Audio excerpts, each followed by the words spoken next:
All right, so let's talk about some ROI dApps. What's printing, what's not, what's in danger, what's new. Lots to talk about. Let's get into it. So, you can come to something like dApp Radar if you want, then you can find out all about ROI dApps. All you need to do is, come to the most popular chain, probably is the best idea.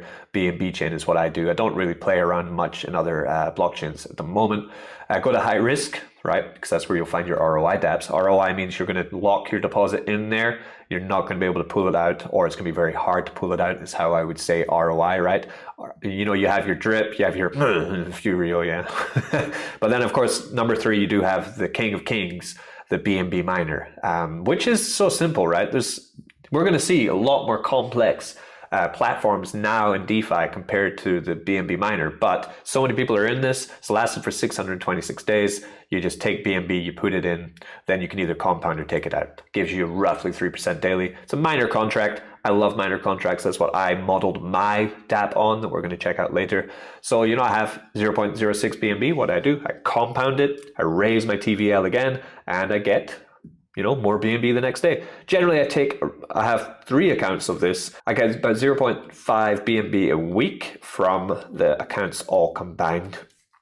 And I compound 6 days, withdraw 1 day. It's great. It just continues to pay you. So that's good. So that's one, if you're not in that, then I don't know what you're doing. But then we have some other ones which I'm not in, right? So I'm not in Forsage BUSD. We're not going to look at that today because huge dip in volume too. So I'm going to avoid this one. Might be wrong, but whatever. We have Prosperity Gem Ventures. A lot of people have told me to cover this. We're going to check it out today, but I'm going to tell you that I'm not invested and I don't plan on investing it, but I'll show you what's happening there. We have Yield Robot. I have not invested in that one. There's something that's quite scammy about it that I don't appreciate. We have number 12, the MAM. Okay, let's have a look at that. I made this. The MAM is my creation. Currently, we're sitting at $9,400 in the balance. We peaked back above 10,000 because of the bullish news from the new partnership that we have made with the MAM. The MAM has partnered with the Farm of Fortune. I don't know if you know this, but we're making a new dApp. It's a USDC dApp, US dollar coin dApp, stablecoin dApp, and it's going to feed into the Farm of Fortune and feed into the MAM. The Farm of Fortune, by the way, injected a couple $100, $300, $400 into the MAM because it's part of the partnership, that the success of the Farm of Fortune is now feeding into a small portion of the MAM. And the success of the Mischief of Fortune, which is going to be the USDC dApp, we're testing at the moment, we're designing at the moment, it looks fantastic. It's going to be similar to the Farm of Fortune, with the rehypothecation, mirror pools working away so that it becomes a zero Ponzi dApp, which is the success of Farm of Fortune is based around the idea of being zero Ponzi, right? That's what we want to achieve with the Mischief of Fortune 2, and the success of that will feed into the MAM and the Farm of Fortune. Because the MAM is a miner contract, it can never go to zero. It can't, right? I have mirror pools feeding it. Farm of Fortune, for as long as that lasts, will feed it. The Mischief of Fortune will feed it.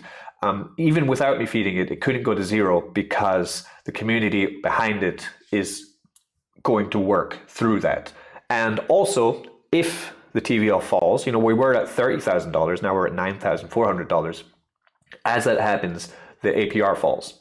So that means people can take out less. It's dynamic, and that's why I love miner contracts, especially with injection from other projects. Really means that it can last a hell of a lot longer than even, I think, the BNB miner, because it doesn't have anything like this. It's just plain up simple. So the MAM has that. We have a couple games, top depositor game. Like, one strategy people are using actually is they're going into the Mischief miner if they have a claim day, right? I do suggest a 6-1, compound 6 days, claim 1 day, or 5-2, compound 5 days, claim 2 days, right? Get your profit, but at the same time, understand that with such TVL dynamically going up and down, it's very easy for you to lose your position, like lose your leverage inside of it.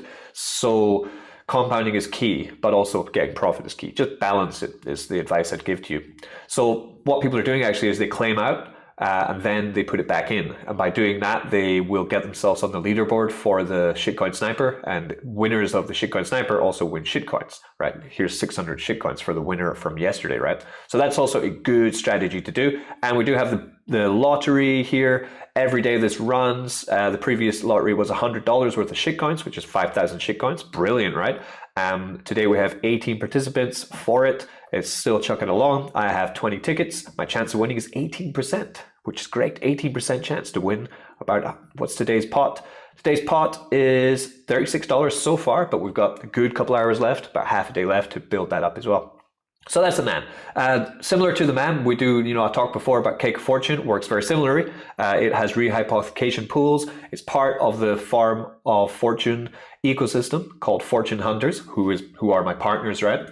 And this works the same way. This can never go to zero. I have 2 cake here. I'm going to compound 2 cake. Wait, what's the price of cake? No, I'm going to wait till about 5 cake. Then I'll compound that. I'm compounding this one 100%. I'm waiting for the balance to explode in the bull market. $17,000 worth of cake in here at the moment, nice and healthy. When the bull hits and cake goes back up to $10 or $20, which I very much believe it will, this will be a brilliant little printer for me. And we have the Elk of Fortune, same idea. I am withdrawing from this one because it can show me here my deposits of 1,300 elk. And my withdrawn is 600. So I want to get up to about 1,000 withdrawn. Next project we're going to look at, it's not on that radar, but it is one of my favorite projects, especially for winter. It's so wintry themed. It is FLAKES. We need to talk about FLAKES.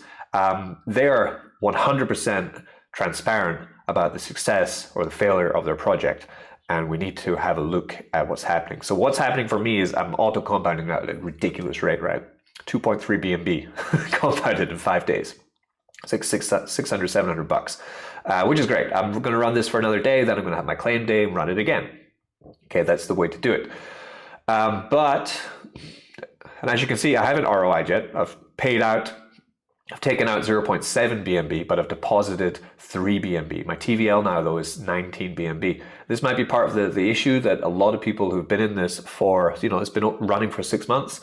They do have huge, probably TVLs, even though their deposit might have been quite low, and they're beginning to get payouts which are not matched with the injections coming into the into FLAKES. You can see also I've airdropped 1.4 BNB. So I've actually airdropped more than I paid out, and I've airdropped half of what I've deposited. So actually that's 4.5, 4 BNB out on this so far, even with a massive team. So I do want this to last longer. That's why I'm encouraging people also to compound this, and we will continue airdropping so that everyone can also get close to their ROI as the plan.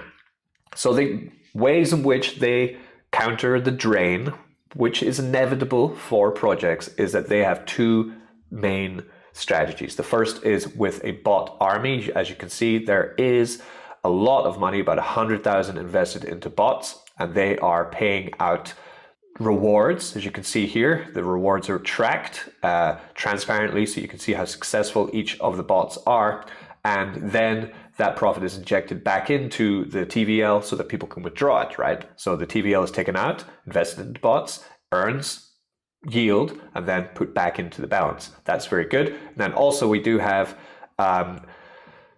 total liquidity pancake swap. So in pancake swap also, this farming for cake, the cake is farmed and then put back into the DApp.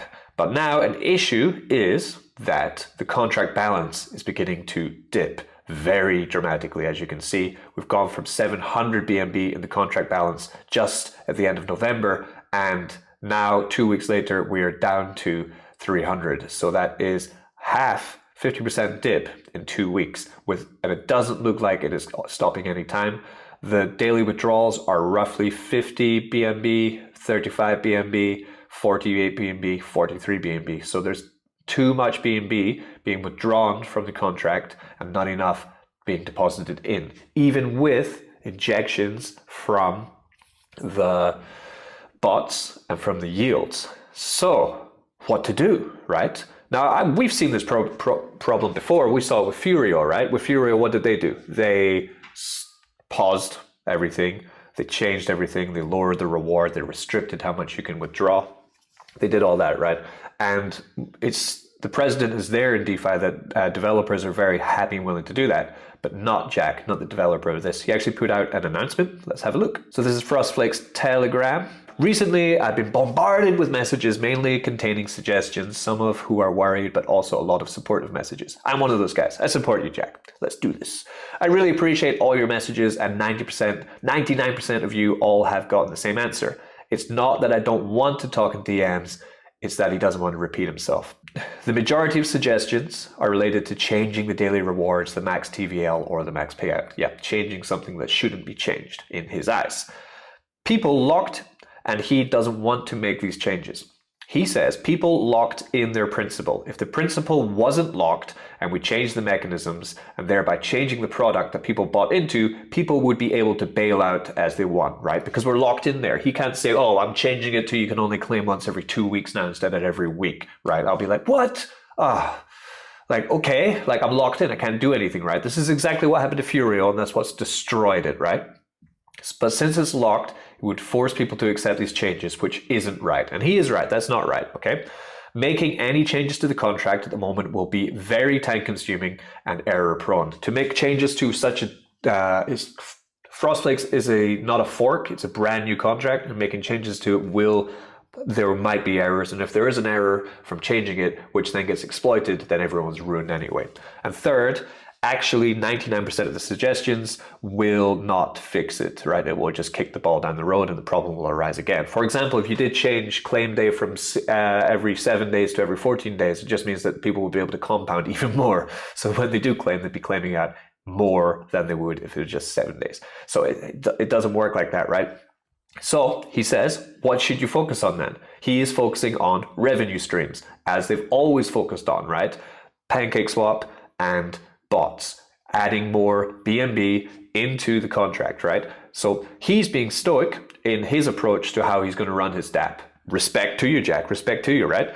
I'm going to be stoic in my plan, which is compound 6 days, withdraw 1 day until I get my TVL, until I get my ROI, and then I'm going to reinvest. That's it, right? Get my ROI, maybe make like, 0.5 BNB or something of profit, reinvest, right? If you are draining this for everyone else, shame on you. There is a max payout of 260 BNB, or compared to how much you've deposited or your TVL, you can get a certain amount higher or lower, right?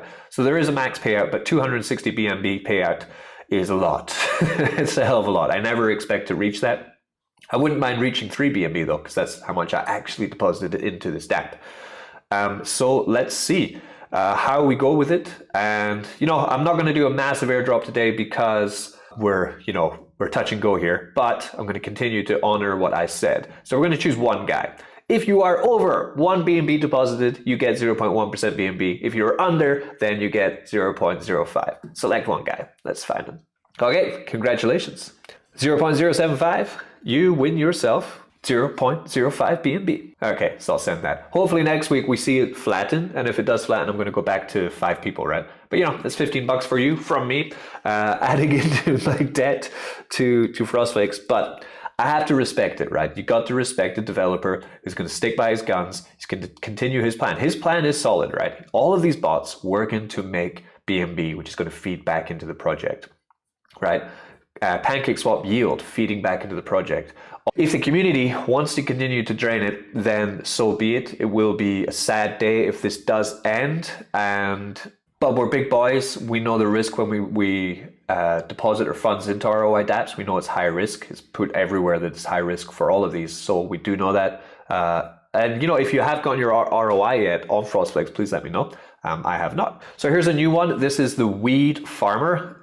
This is from the same team who made the World Cup miner, this one here. So as you can see, World Cup miner, balance of 23,000. It's quite restrictive in how much you can withdraw from it. You have to compound automatically for quite a while. So I've only a mandatory compound 1. I keep forgetting to do it. That's why I don't like, I said when I did the review of this, I hate this kind of stuff because I'm busy. I've got to come back every day and remember to all compound or not, and I always forget. So I've just compounded another $40 back into this. I've got to compound 5 more times and I'll be able to withdraw again. So far I've only managed to withdraw $35 because I just keep forgetting. But I've done it there. So 3 more times and I'll be able to pull out another 30. My deposit was 200. So it's getting there. It's doing its job. If my team Brazil wins the World Cup, then I'll also get boost. Every time Brazil win, I also get a boost in my goals, which are miners, right? So World Cup is working well. It's got all the audit stamps. Everything's good about it. So then they've released their second project, which is the Weed Farmer. Now this is a farmer contract. I'd have to put this in the terms of high risk. getting in as early as possible to try and get your ROI is advisable here. You can compare it to the Farm of Fortune, which we're going to talk about very soon, whereas Farm of Fortune uses rehypothecation and taking the TVL to then fund it, to then inject back into the total value to pay out the stakers, and encourages people to withdraw half, deposit half. There's a whole community behind this. The mechanics of it are very similar with Weed Farmer, but I don't believe they will be doing anything with the TVL. The TVL will be locked in the contract, immutable, and it will sink or swim on the deposits coming in, right? Proper Ponzi. It does have 2 games. It has, similar to the Mischief Miner, it has a lottery, which is drawn daily, where you can win more stake. Okay, it doesn't go into your wallet, goes into your stake. And also they have a 10 top deposits, and then if you are one of the winners, then you will also get some more into your stake. But in my opinion, this might be, because it's not a variable yield, it's a fixed yield, right? You can choose your yield, like the Farm of Fortune, 2%, 1.5%, 1.5% yield over a certain amount of days, 90 days, 150 days, or 200 days to give you different returns. It's in BNB. But if you're also winning with the prizes in the lottery and winning in the Top Investor Award, for those who win it, that's good because they're going to be able to get their ROI faster. For those who don't, it means that it might make the contract even more inflationary, and it's already quite an inflationary contract. So we'll see how this one goes. I haven't decided if I'm going to go into it or not, but I did say to the developer, Dylan, that I'd talk about it because he's a good friend of mine. He's a trustworthy person. He just wants to offer ROI games to the community, right? And he wants to make them immutable because he thinks that that is a more trustworthy way to offer the dApps. So there's lots of, different approaches to ROI dApps now, which is what I really appreciate. Like, as you've seen today, I've talked about a hell of a lot of different strategies that developers are using to make sure that their dApp can, 1, make investors money, right? And 2, survive for a long time to make them money, right? It works both ways. Another one, so Prosperity Gem Ventures, this is the BSC one. They're also on Polygon and on Tron. Remember Tron? I remember Tron. Tron, you need a Tron wallet. I know I've got a Tron wallet. Everyone's got a Tron wallet. Tron Link is what you need if you want to use the Tron one. So I'm not in this one either. Don't think I'll go into it, but it's got a massive TVL now. Let's check this out. This is Prosperity Gem Mining. Someone told me about this in early November or maybe October when it was about 300,000 in there. Now there's over 10 million. There is 13 million deposited in this now. It's an absolute, right? You deposit USDT in, then you withdraw USDT. And they are also using the TVL to generate income that then gets injected back into it, I believe. Prosperity Gem Ventures is a DeFi project that operates through a smart contract. By depositing it into our smart contract, you understand that we will use 75% of the funds from our smart contract pool to funnel LP into staking and bot trading. So very similar to what we're talking about with FLAKES and with Farm of Fortune. Farm of Fortune for me has been the most successful one with it, but FLAKES has shown that the transparency aspect of it is a really good way to go about it, right? So they offered up to 2% daily on your full deposit. This means there may be weeks where you may earn 0.5% a day, 1% or 2% a day. Even less. So it's a variable yield as opposed to FLAKES, which is a fixed 2%, which might be why the contract is falling. But he did say the principal was locked at 2%, therefore I'm not going to change it. Whereas with Prosperity Gem Mining, I guess they said it initially, I think. So therefore, morally, this is right. This will change from week to week based on what we're able to produce through LP staking and bot trading. So interesting, right? So it is like FLAKES, but with variable yield, essentially is what's going on. And if you come back, you can also find them on Polygon, and also you can find them on Tron, like I said. Let's just come back to that. So the Binance Smart Chain, minimum deposit 100 Tether, daily reward up to 2%, but not fixed. You can withdraw every 7 days. Withdrawal minimum is $50. The full refund will be 15 days after your first deposit. The refund process is 3 to 5 days. You can get a full refund. Nice. Redeposit minimum 50 USDT. The development fee is 1% on all deposits and withdrawals. That one. And then Polygon just launched this week. 100 DAI minimum. Withdraw every 7 days. Full refund after 15 days. Refund process 3 to 5 days. redeposit, daily minimum 50%. So they're very similar. Like I said, I haven't joined these because I just feel like I've missed the boat, which I took the same approach with Stable Fund, and actually it worked out pretty well for me because I didn't get wrecked. Unlike you guys who probably went into Stable Fund and got wrecked. You might not get wrecked, but they're paused. So the moment you're semi-wrecked, temp wrecked, I guess. And this looks like if I join it now, I'm wrecked because that's insane. Like, look at that total deposit has gone from, in 1 week, it's gone from 6 million to 12 million. That's doubled in 1 week. Like, I've already missed the boat, so that's why I'm not joining it.